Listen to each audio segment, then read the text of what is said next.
6월 10일 금요일 가정에서 드리는 새벽 예배 오신 여러분들을 주님의 이름으로 환영하며 축복합니다. 오늘도 이 한 예배와 기도 시간을 통해서 주님과 함께 동행하시고 오늘 하루를 넉넉하게 승리하시기를 주님의 이름으로 축원합니다. 이 시간 다 함께 새 찬송가 546장, 구찬송가 399장 주님 약속하신 말씀 위에서를 음원 반주에 맞추어서 함께 찬양하겠습니다.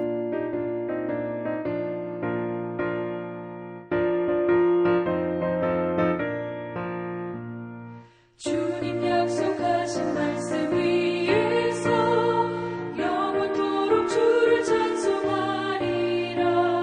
소리 높여 주께 영광 돌리며 약속 믿고 굳게 서리라. 약속 믿고 굳게 서리. 영원하신 말씀 위에 굳게 서리. 말씀 위에 그 말씀 위에 굳게 서리라. 주님 약속하신 말씀 위에서 세상 염려 내게 엄습할 때에 용감하게 힘써 싸워 이기며 약속 믿고 굳게 서리라. 굳게 서리. 영원하신 말씀 위에 굳게 서리. 말씀 위에 서리. 그 말씀 위에 굳게 서리라.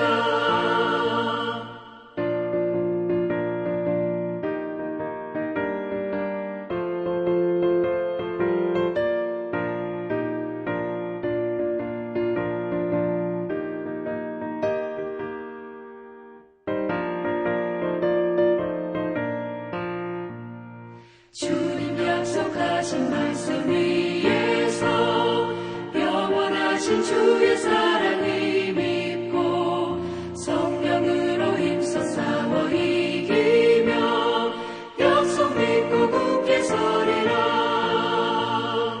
굳게 서리. 영원하신 말씀 위에 굳게 서리. 말씀 위에 서리. 그 말씀 위에 굳게 서리라. 주님 약속하신 말씀 위에서 성령 인도하는 대로 행하며 주님 품에 항상 안식 얻으며 약속 믿고 굳게 서리라. 약속 믿고 굳게 서리. 영원하신 말씀 위에 굳게 서리. 말씀 위에 굳게 서. 그 말씀 위에 굳게 서리라. 다 함께 기도하겠습니다. 하나님, 우리를 이 적막한 우주 가운데 창조하셔서 이 아름다운 지구를 허락하시고 이 땅 위에서 하나님을 예배하며 하나님이 허락하시는 그 시간까지 하나님의 백성으로 살아가게 하심을 인하여 감사드립니다. 우리가 하나님의 형상으로 지음을 받은 자들이지만 참으로 하나님 앞에 범죄하고 하나님의 마음을 아프게 했던 그런 미약한 존재임을 고백합니다. 하나님, 우리가 다시 한번 주님 앞에 예배드리는 이 시간 우리를 받아주시고 신령과 진정의 예배 드릴 수 있도록 인도해 주시고 우리의 죄와 허물을 예수 그리스도의 십자가의 보혈로 다 씻으시사 그 은혜로 말미암아 구원받고 보혈의 능력으로 다시 한번 일어설 수 있는 우리 모든 성도가 되게 하여 주시옵소서. 하나님, 우리가 예배를 드리는데 참으로 그 예배가 형식적인 예배가 있었음을 고백합니다. 하나님, 우리가 다시 한번 예배자로서 우리 삶을 돌아보면서 하나님이 기뻐하시는 참된 예배가 무엇인지를 늘 생각하게 하여 주시옵시고 주일 예배를 위하여 주중에도 준비하며 기도할 수 있는 우리 모두가 되게 하시고 또 매일매일 하루의 삶이 분리된 예배가 아니라 삶 자체가 예배가 되어서 하나님을 기쁘시게 하는 예배의 삶이 될 수 있도록 축복하여 주시옵소서. 이 시간 또한 주의 말씀을 들을 때 성령께서 우리 가운데 함께 하시고 은혜 내려주시기를 간절히 원하오며 우리를 죄에서 구원하신 예수님의 이름으로 기도드립니다. 아멘. 오늘의 말씀은 고린도전서 16장 13절에서 24절까지 말씀입니다. 성경이나 자막을 참조하시고 제가 읽어드리도록 하겠습니다. 깨어 믿음에 굳게 서서 남자답게 강건하라. 너희 모든 일을 사랑으로 행하라. 형제들아, 스데바나의 집은 곧 아가야의 첫 열매요 또 성도 섬기기로 작정한 줄을 너희가 아는지라. 내가 너희를 권하노니 이 같은 사람들과 또 함께 일하며 수고하는 모든 사람에게 순종하라. 내가 스데바나와 부드나도와 아가이고가 온 것을 기뻐하노니 그들이 너희의 부족한 것을 채웠음이라. 그들이 나와 너희 마음을 시원하게 하였으니 그러므로 너희는 이런 사람들을 알아주라. 아시아의 교회들이 너희에게 무난하고 아굴라와 브리스가와 그 집에 있는 교회가 주 안에서 너희에게 간절히 무난하고 모든 형제도 너희에게 무난하니 너희는 거룩하게 입맞춤으로 서로 무난하라. 나 바울은 친필로 너희에게 무난하노니 만일 누구든지 주를 사랑하지 아니하면 저주를 받을지어다. 우리 주여 오시옵소서. 주 예수 그리스도의 은혜가 너희와 함께하고 나의 사랑이 그리스도 예수 안에서 너희 무리와 함께 할지어다. 아멘. 이 말씀은 하나님의 말씀입니다. 욥기 38장 3절에 보면 여호와께서 욥에게 말씀하십니다. 아무런 이유 없이 총체적인 고난을 받고 동시에 새 친구들에게까지 무지하고 지루한 말로 정신적으로 고통을 겪고 있는 욥에게 하나님께서 직접 나타나셔서 이런 말씀을 하십니다. 너는 대장부처럼 허리를 묶고 내가 네게 묻는 것을 대답할지니라. 그런데 이 구절은요, 오늘 본문 13절에 깨어 믿음에 굳게 서서 남자답게 강건하라는 말씀과 뜻이 비슷하다고 볼 수가 있습니다. 그럼 이 구절을 접하는 페미니스트들, 여성주의자들이 이런 말을 할 것입니다. 무슨 남자만 강건하냐 이렇게 얘기하면서 여자들이 알고 보면 더 강건한데 라고 이렇게 반문할지 모르겠습니다.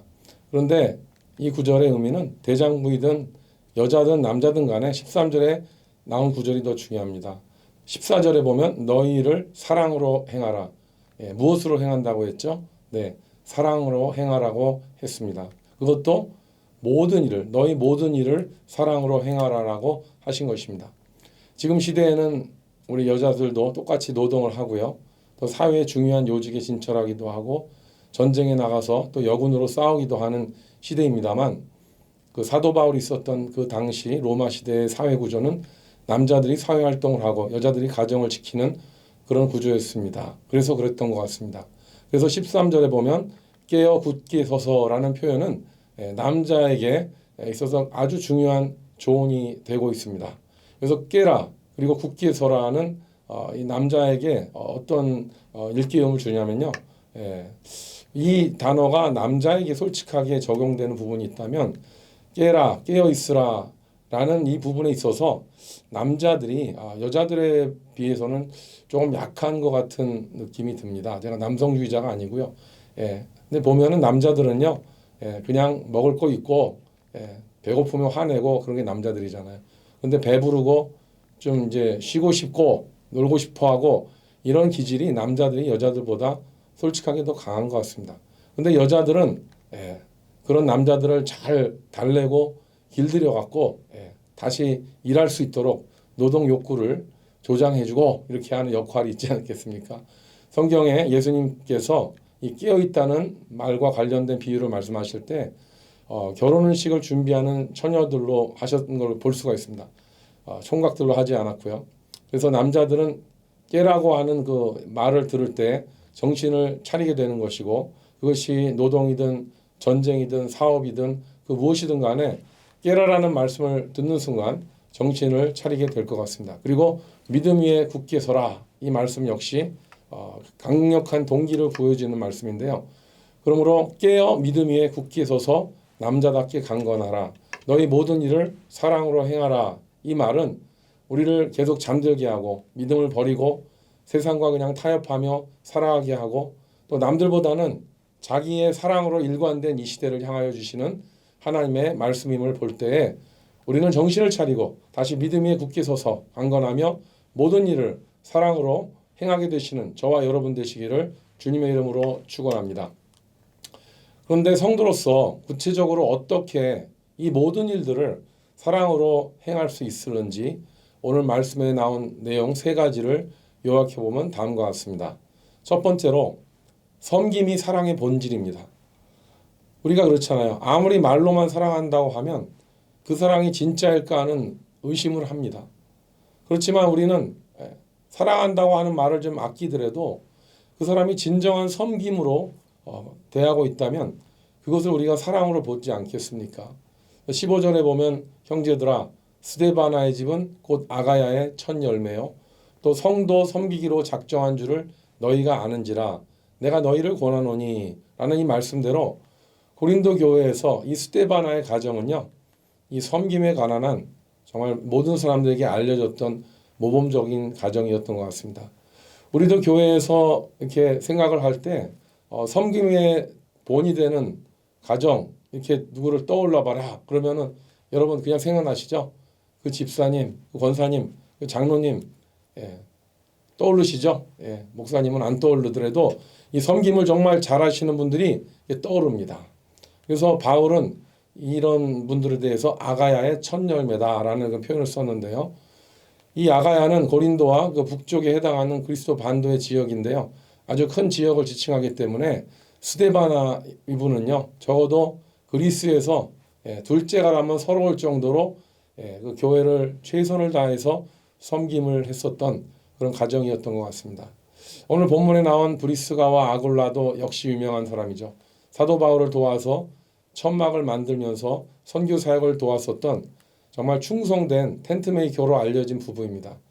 그래서 그 부부를 말할 때 항상 여자 이름 브리스길라를 먼저 말하고 아굴라라는 그 다음에 남편 이름을 부르는데 이거에는 또 사도 바울의 의도가 있었죠. 이 브리스길라 정말 귀한 집안의 여인이었지만 그렇게 헌신을 다해서 섬김의 본이 되었고요.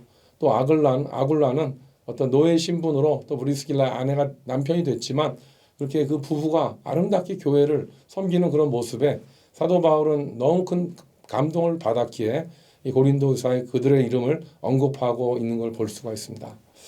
그리고 둘째로 함께 일하며 서로 순종하는 것이 사랑입니다. 어떤 한쪽에서만 일방적으로 노력하는 사랑은 이게 우리가 봐도 불완전하죠.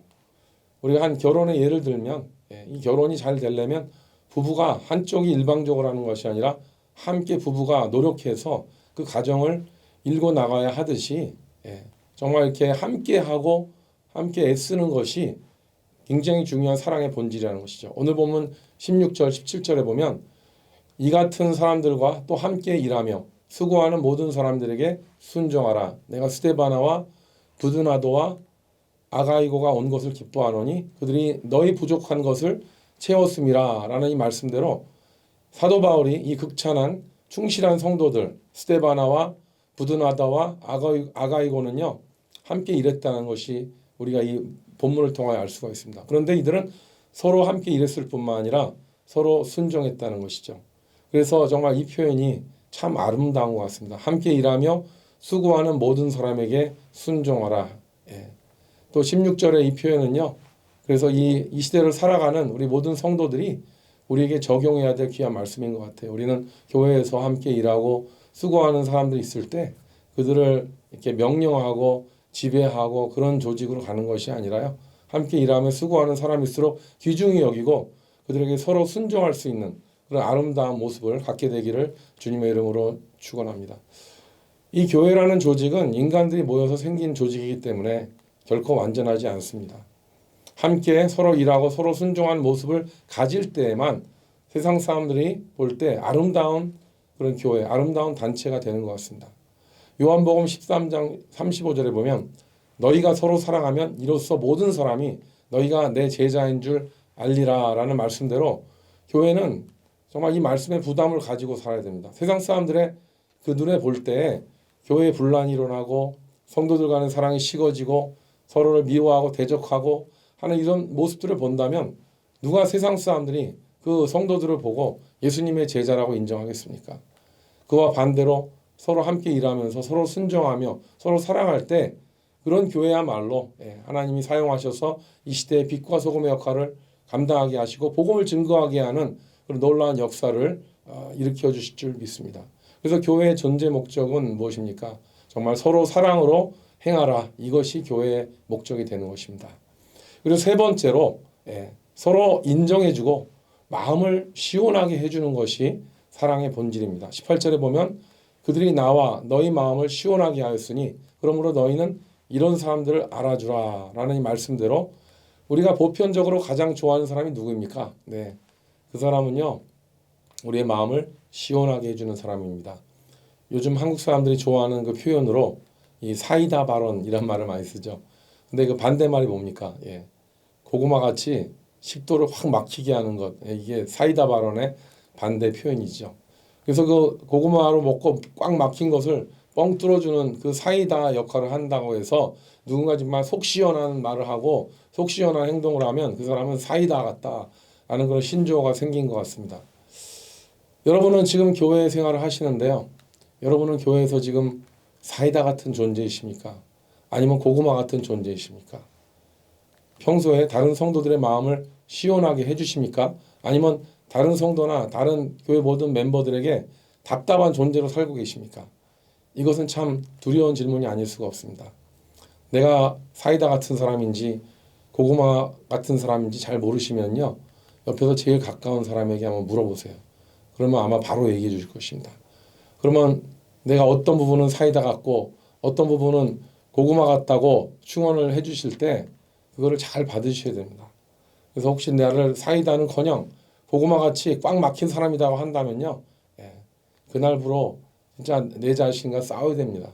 그리고 내 자신의 변화를 위해서 하나님께 기도해야 될 것입니다.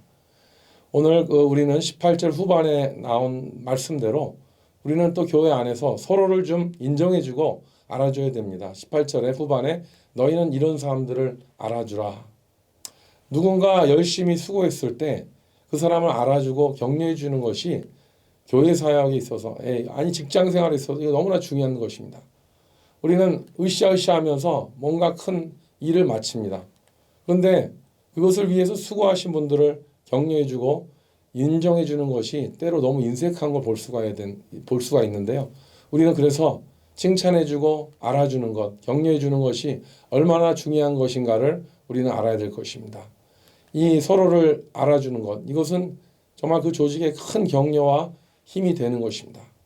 교회에서 함께 동역하고 사역할 때 우리는 모든 분들의 그게 큰 일이든 작은 일이든 그 일이 끝났을 때 그분들이 수고했다고 해주시고 그분들을 인정해 주시고 격려해 주며 나아갈 때 우리 교회는 더 아름다운 사랑의 공동체가 될 줄 믿습니다.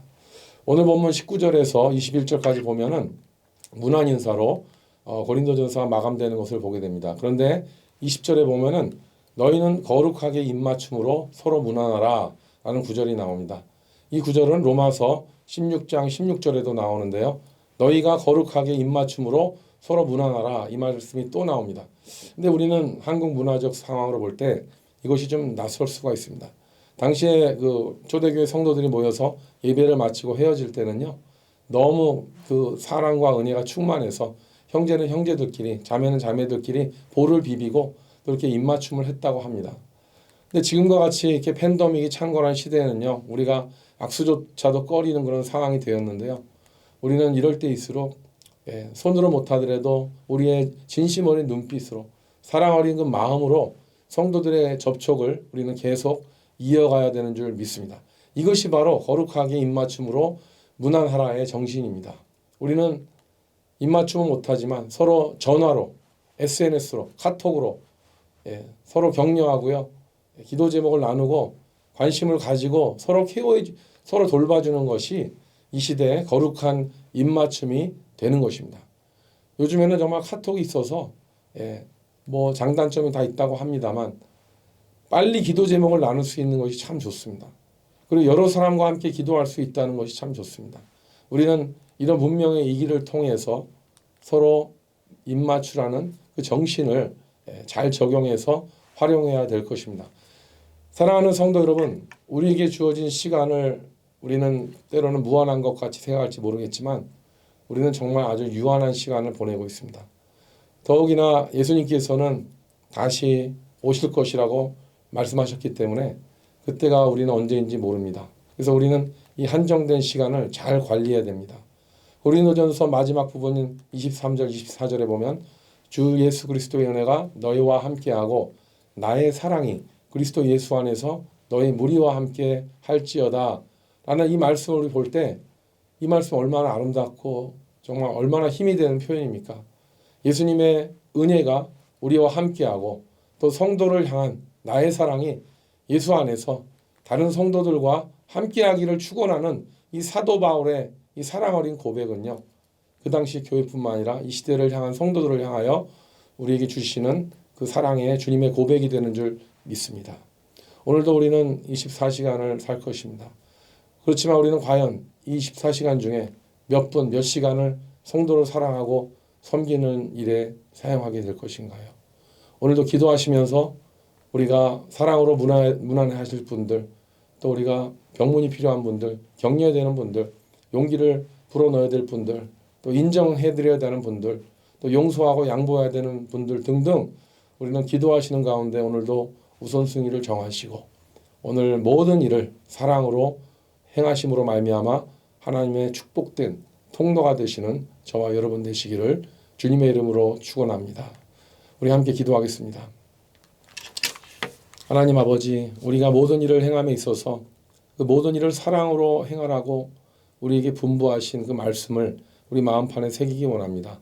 우리는 사랑으로 행하지 않고 우리는 미움으로 또 그렇게 안타까운 그런 정리되지 않은 마음으로 행할 때가 너무나도 많이 있습니다.